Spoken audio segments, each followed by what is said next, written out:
আসসালামু আলাইকুম। যে সকল ভাই ফটোশপের নতুন কাজ শিখতে চাচ্ছেন তাদের জন্য এই ভিডিও। আমি এডোবি ফটোশপ 7.0 কাজটি দেখাবো, কিভাবে পাসপোর্ট সাইজ ছবি এবং কি পাসপোর্ট সাইজ ছবিকে স্ট্যাম্প সাইজ করতে হয় সেটা আমি দেখাবো। চলুন দেখে আসি। প্রথমে আপনি ল্যাপটপ অথবা ডেস্কটপে এডোবি ফটোশপটি ইনস্টল করে নেবেন। ইনস্টল করার পর ফটোশপটি এভাবে ওপেন করে নেবেন। ওপেন করার পর এই জায়গায় ছবিটি কীভাবে আনবেন, প্রথমে ফটোশপের মাঝখানে মাউস দ্বারা ডাবল ক্লিক করবেন। ক্লিক করার পর আমরা ডেস্কটপ অথবা দেখুন কম্পিউটার সব কিছু এদিকে সামনে চলে এসেছে। আমি এই ছবিটি আমি ফটোশপে নিব। ছবির উপরে ডাবল ক্লিক করলেও ফটোশপে চলে যাবে এবং কি ওপেনে চাপ দিলেও ফটোশপে চলে যাবে। এটা একটা ওয়ে গেল। আরেকটা ওয়ে হচ্ছে ফটোশপ মিনিমাইজ করব। মিনিমাইজ করার পর ডেস্কটপে যে ছবিটি রাখা আছে এটা আমি মাউস দ্বারা চাপ দিয়ে ধরে ফটোশপে নিব। নেওয়ার পর চাপ দিয়ে ধরেই রাখবো। রাখার পর ফটোশপ ওপেন হওয়ার পর মাঝখানে নিয়ে ছেড়ে দেব। ছেড়ে দেওয়ার পর দেখুন চলে এসেছে। এখন এটাকে আমি পাসপোর্ট সাইজ কীভাবে কাটবো, প্রথমে ক্রপ টুলে যাব। ক্রপ টুল সিলেক্ট করব। ক্রপ টুল সিলেক্ট করার পরে এখানে হোয়াইট, হাইট, রেজলিউশন এগুলো সেটিং করতে হবে। হোয়াইট সাধারণত আমরা রাখি 1.5, হাইট রাখি 1.9, রেজলিউশন থাকে 300। এটা আমার দেওয়া আছে। এটাকে চেঞ্জ করবেন কিভাবে, কার্সর এই জায়গায় রাখার পর ব্যাক স্পেস চাপ দিয়ে ডিলিট করে দিতে পারেন। এখন লিখতে পারেন কিবোর্ড থেকে 1.5, এই জায়গায় লিখতে পারেন 1.9। যদি আপনি ইঞ্চি ছাড়া কাজ করতে চান অন্যভাবে, তাহলে এই জায়গায় কার্সর রাখার পর মাউসের রাইট সাইডে ক্লিক করুন। এদিকে দেখুন পিক্সেল, ইঞ্চি, সিএম, এমএম এগুলো দেওয়া আছে। আপনার যেটা ভালো লাগে বা যেটাতে কাজ করতে চান সেটা আপনি সিলেক্ট করবেন। আমি ইঞ্চি দিয়ে কাজ করব। এভাবে সেটিং দেওয়ার পর আপনি ছবির উপর থেকে টান দিবেন। টান দেওয়ার পর এদিক টেরা হয়ে গেলে কিভাবে আপনি ছবির মাঝখানে নেবেন, কিবোর্ডের এরো কি দ্বারাও নিতে পারবেন। এরো কি দ্বারা এইভাবে ধীরে ধীরে নিতে পারবেন। মাউস দ্বারা চাপ দিয়ে ধরেও আপনি এভাবে নিতে পারবেন। আমার উপরে জায়গা বেশি হয়ে গেছে, একটু কমিয়ে নিয়ে আসলাম। উপরে চাপ দিয়ে ধরে নিচ থেকেও একটি কমিয়ে দিলাম। এইভাবে নাকের মুখের মাঝ বরাবর রাখলে তাহলে বোঝা যায় যে ছবিটির মাঝ বরাবর আছে। এটি মাঝ বরাবর থাকার পর উপরে দেখুন টিক চিহ্ন অথবা কিবোর্ডের ইন্টারে ক্লিক করবেন। আমি উপরে টিক চিহ্নতে ক্লিক করলাম।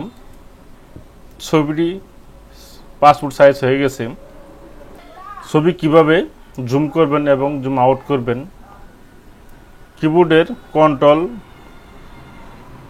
স্পেস চাপ দিয়ে ধরবেন এবং কি মাউসে ক্লিক করবেন। ক্লিক করলে ছবি জুম হবে। ওয়াল্টার স্পেস ধরে ছবিতে মাউস দ্বারা ক্লিক করবেন, জুম আউট হবে। এভাবে জুম আউট ইন করার পর ছবিটি ব্যাকগ্রাউন্ড চেঞ্জ করব। ব্যাকগ্রাউন্ড চেঞ্জ করার জন্য ম্যাজিক টুল নিব। ম্যাজিক টুল উপরে আমার 50 দেওয়া আছে। 50 কম বেশি হলেও সমস্যা নেই। কাজ করার সময় বুঝতে পারবেন যে কি সমস্যা হয় কম বেশি দিলে। আমি 50 রেখে কাজ করছি। ব্যাকগ্রাউন্ডে ক্লিক করলাম। ব্যাকগ্রাউন্ডে ক্লিক করার পর আমি যদি ক্লিক করতেই থাকি তাহলে একবার যাবে আরেকবার আসবে। এর আটকানোর বুদ্ধি হচ্ছে আপনি কিবোর্ডে শিফট চেপে ধরে ক্লিক করবেন। ক্লিক করে এইভাবে কাছাকাছি আপনি ক্লিক করবেন। যদি কোনো অংশে রিমুভ না হয় তাহলে লেসার টুল দ্বারা, এই দেখুন লেসার টুল দ্বারা শিফট চেপে ধরে এইভাবে আস্তে ধীরে আপনি রিমুভ করে দিবেন। রিমুভ করার পর এটাকে ব্যাকগ্রাউন্ডটা কীভাবে চেঞ্জ করবেন, এই যে দেখুন নিচে ব্লু কালার আছে, ব্লু কালার আপনি যে কোনো কালার দিতে পারেন, গাঢ় দিতে পারেন না দিতে পারেন। এগুলো দেওয়ার পর ওকে দিবেন। ওকে দিয়ে কন্ট্রোল ডিলিট অথবা কন্ট্রোল ইন্টার ডিলিট চাপ দিব। দেখুন আমার ব্যাকগ্রাউন্ড চেঞ্জ হয়ে গেছে। এই পর্যন্ত থাক, আর অনেক আছে ছবির ভিতরে কাজ করার। এইভাবে পাসপোর্ট সাইজ ছবি কাজ করলাম, ব্যাকগ্রাউন্ড চেঞ্জ করলাম, করার পর এটা আমি সেভ করব।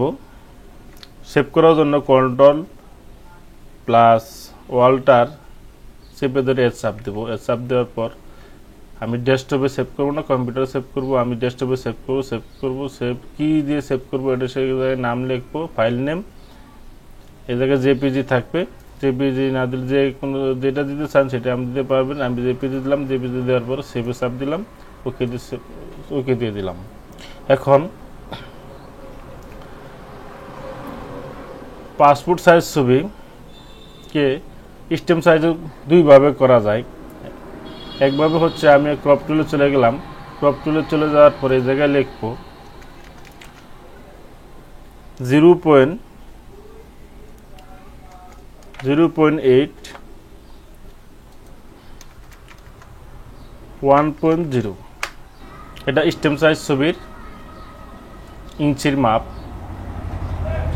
এইভাবে আবার ছবি আমি টান দিব। টান দেওয়ার পর আগের মতো টিক চিহ্ন দিয়ে দিলাম। এটা দেখুন স্টেম সাইজ ছবি হয়ে গেছে। আরেকভাবে স্টেম সাইজ ছবিটা আমি সেভ করে নিই, কন্ট্রোল ওয়াল্টার এর চাপ দিয়ে এটা আমি আরেকটা সংকেত দিলাম স্টেম সাইজ। দেখুন এটা স্টেম সাইজ হয়েছে কিনা।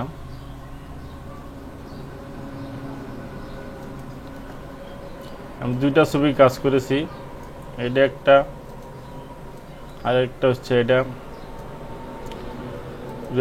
আমি প্রিন্ট করার জন্য যেভাবে পেপার নেওয়া হয় সেই পেপারে নিলাম, সেই জায়গায় বোঝা যাবে এটা পাসপোর্ট সাইজ হয়েছে কিনা, স্টেম সাইজ হয়েছে কিনা। দেখতে পাচ্ছেন দুটো ছবি, এটা স্টেম, এটা পাসপোর্ট সাইজ হয়ে গেছে। এখন আমি আরেকভাবে দেখাবো কিভাবে আপনি আরেকটি যে ওয়া আছে সেটা আমি দেখাচ্ছি। এটা আমার স্টেম সাইজ, এটা আমি ডিলিট করে দিলাম। ডিলিট করে দেওয়ার পর এটাকে আমি স্টেম করব, পাসপোর্ট সাইজকে স্টেম করব কিভাবে। ছবি সিলেক্ট থাকা অবস্থায় কিবোর্ডের কন্ট্রোল টি দিবেন। টি দেওয়ার পর এই যে অংশটা দেখছেন এটাকে আপনি সিলেক্ট করে দেবেন, টিক চিহ্ন ক্লিক করে দেবেন। ক্লিক করে দেওয়ার পর পাশে যে বাম সাইডে 100 লেখা আছে 100%, এটাকে আপনি 55 করে দেবেন। 55 করে দেওয়ার পর দেখুন আমার ছবিটি স্টেম হয়ে গেছে।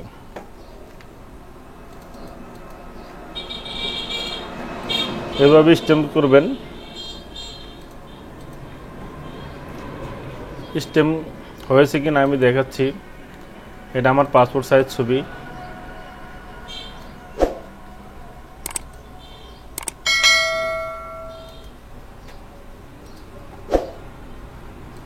পাসপোর্ট সাইজ ছবি কাছে রাখলেই বোঝা যাবে যে স্টেম হয়েছে কিনা। এভাবে পাসপোর্ট সাইজ অথবা স্টেম সাইজ করতে হয়। যদি আমার এই ছোট্ট ভিডিওটি দেখে আপনারা সামান্য পরিমাণ উপকৃত হয়ে থাকেন তাহলে আমার চ্যানেলটি সাবস্ক্রাইব করবেন এবং কি একটি লাইক দিবেন, কমেন্ট করে জানিয়ে দিবেন আমার ভিডিওটা কেমন হয়েছে। আমিও নতুন তাই আপনাদের মাঝে একটি ভিডিও বানালাম। আমাকে নতুন ভিডিও বানার উৎসাহ দেওয়ার জন্য একটি লাইক অথবা কমেন্ট করে দিবেন। ভালো থাকবেন। আসসালামু আলাইকুম।